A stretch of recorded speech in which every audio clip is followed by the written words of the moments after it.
Hello, my name is Leanna O'Brien. I'm the CEO of the Soaring Scarves Academy, a place where music educators, specifically elementary music educators, who believe that movement is music and movement is learning, come to find the best resources to bring into their elementary music classroom. And today we are talking about one of my favorite ways to get students up and moving, but specifically to get them up and moving effectively, right? There's a difference between the videos that we put up on the board that's specifically for a movement break. Those are good. Those have their place.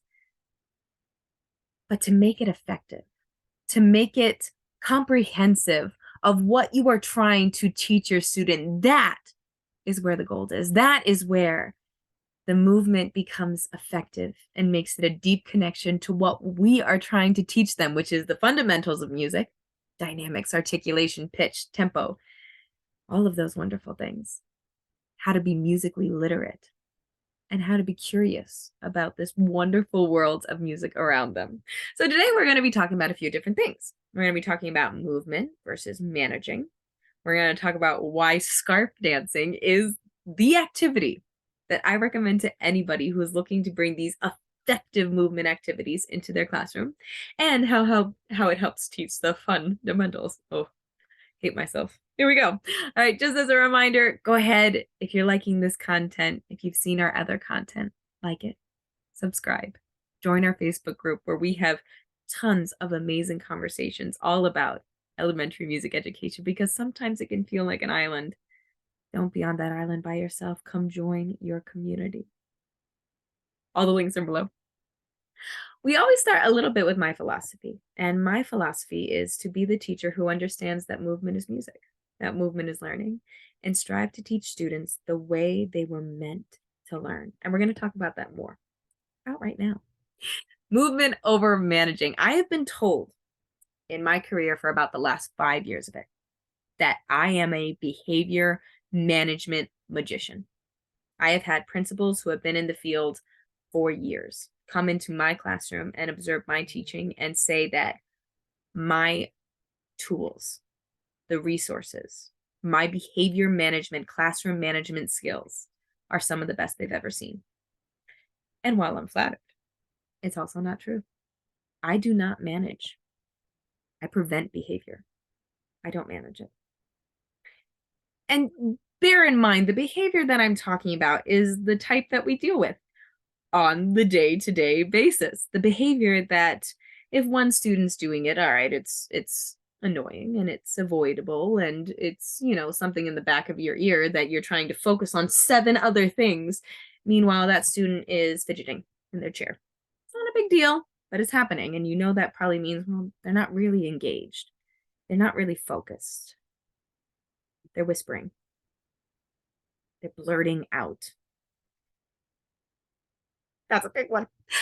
They're asking for the bathroom, to go get a drink over and over and over again. And basically what all of these things mean is not that that student woke up this morning and decided, I'm going to mess with this music teacher's class. No, it's that they're not having an experience in the class. We need to, as a profession, step away from lectures and step towards experiences, and specifically meaningful musical experiences, ones that will matter to them. Because at the end of the day, kids are meant to move. And it's not just something that, I brought in and I thought is cool. It's something that is proven over and over and over again. A study, and I won't read all of these, there's too many, but a study published in the Journal of Educational Philosophy, specifically generated towards music education, is that a student who has learned music with body movements had higher test scores in rhythm, melody, and musical form. Another study published in the Journal of Research in Musical Education, students showed more interest in music, had higher motivation to learn, and had a better understanding of musical concepts. This is one of the big ones for me, is that understanding of musical concepts, that is not something that we are born knowing. And it's also so abstract. You can tell a student all day long that piano means quiet. They might remember it. What if they experienced it? What if they felt physically what piano meant, what staccato meant? If they felt the form of a song? Movement can help students develop a kinesthetic understanding of music concepts from NAFME, can increase interest and motivation to continue learning music. That's what we want at the end of the day. We want our students to take what we're teaching them, what this amazing gift that we're giving them of music, and use it in their life however they want. Movement matters. So now specifically, why scarf dancing? Specifically, the scarf dancing that I have taken the last 3 years to develop as the CEO of the Soaring Scarves Academy. And I am ridiculously proud to say that, because there's a difference between putting on a song and having students move to it and making choreographed scarf dances specifically to teach the fundamentals of music, specifically designed to have students feel the difference. One of our best ones to show that is In the Hall of the Mountain King, a song that everybody knows. It's in random movies, it's in video games, it's everywhere. And it is the perfect example of tempo and pitch. More like tempo and dynamics. Specifically because of the change that students will not only hear, but they will feel in their body as they move. The tempo at the beginning, towards the end. And what a vast difference that is.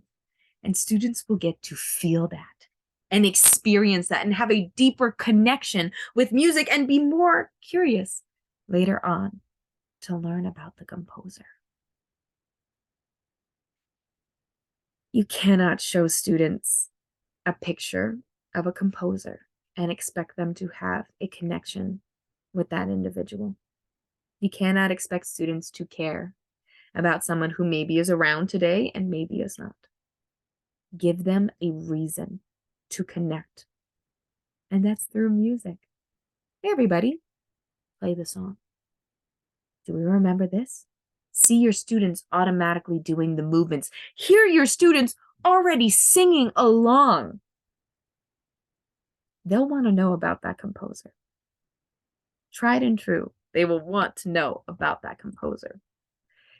And lastly, and one of probably my favorite reasons to use scarf dancing in the classroom is it will give independence to improvise. Improvising is a terrifying word for students because it's so open-ended. But if students are having in-depth conversations about how they're moving and how that shows pitch, how it shows dynamics, how it shows articulation, how it shows texture, how it shows form, they're having those conversations and putting it physically in their body, to then see them be willing to step out and do it on their own. It's an incredible thing. It's also an incredible thing to walk down your elementary school and hear students humming Bach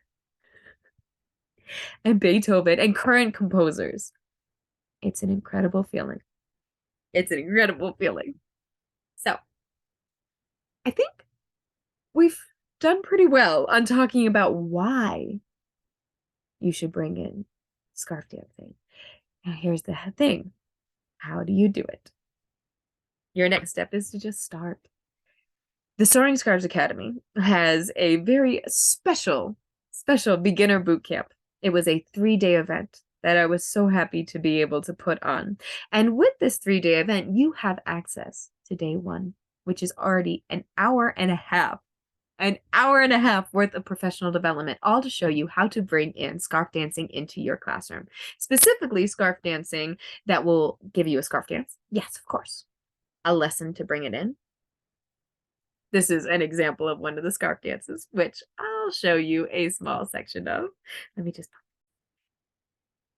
Here is a short example of one of our scarf dances. If you're looking for just to try this out, bring one scarf dance into your classroom. We have a couple different freebies on YouTube. I will also link those below. Take them, try them, bring this effective movement activity into your classroom, because this is what it's going to kind of look like. This is the Soaring Scarf Academy teacher breakdown for In the Hall of the Mountain King by Greg. Now, at this point, you've already done the warm-up. Your students are standing up tall. Their voices are off. Their eyes are on you. It starts really quietly. In fact, that's the thing that I love the most about this piece. And what I really want you to notice is the dynamics throughout the whole thing. It starts extremely quietly and slowly crescendos throughout the entire piece, all the way to forte, which makes it a great one for introducing and giving an experience of what dynamics feel like to your students. So with that, let's start part one. It starts just with your hand. The rest of your body is still, going from side to side. Let's go. It starts just with... If you're interested on learning more about this, well, then you already have access to this. This is one of our day one boot camps, and included in this is the Soaring Scarf Academy is the scarf dance. Included in that is the teacher breakdown, meaning if you're ready to bring these into your classroom yourself, learn it. If you're not ready just yet, we also have a follow along. Put me up on the board. It's shorter than this. It's generated towards students. Put me up on the board. Along with this boot camp, we have the lesson for In the Hall of the Mountain King to bring it in. And we also have a free download of our Soaring Scarves Academy workbook to help you tie all of this in. We have a certificate for the hour and a half of professional development you will have gotten. We have the type choreography. And this is all yours. And it's waiting for you. And the link is below. And it is totally free. So start bringing this meaningful movement into your classroom. One of the best ways that I have ever brought movement that is going to matter to my students and going to give them that deep connection to music that will make them lifelong music learners and lovers. So with that, my name is Leanna O'Brien. I am the CEO of the Soaring Scarves Academy. Join us on Facebook, like, comment. What are your favorite ways to bring movement into your classroom? And with that, I will say, happy playing.